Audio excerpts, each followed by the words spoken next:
Et ce mouvement en Russie n'est pas isolé.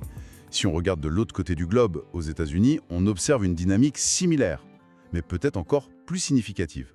Oui, aux États-Unis, le changement est presque culturel. Les dirigeants des deux principaux régulateurs financiers, la SEC et la CFTC, Qui se sont souvent fait la guerre. qui se sont souvent opposés, oui, ils ont tenu un événement commun. Et leur mot d'ordre était harmonisation. Harmonisation. L'objectif, c'est de mettre fin à l'incertitude juridique qui paralyse de nombreux acteurs.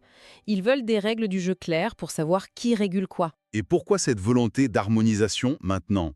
Parce qu'ils ont compris que l'incertitude réglementaire faisait fuir l'innovation et les capitaux à l'étranger.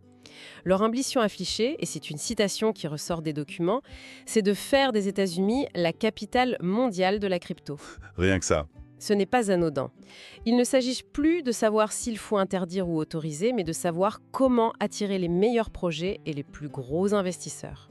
Et cette clarté, c'est ce qui manque pour les gros acteurs. C'est la condition sine qua non pour que de gros acteurs institutionnels, comme les fonds de pension, qui gèrent des milliers de milliards, puissent enfin entrer sur ce marché. Donc si je résume, on assiste à une sorte de course mondiale, mais ce n'est plus une course pour savoir qui va interdire le plus fort, Non, mais qui va créer le cadre le plus attractif pour capter cette nouvelle économie. C'est exactement ça. La course n'est plus à la prohibition, mais à la régulation compétitive.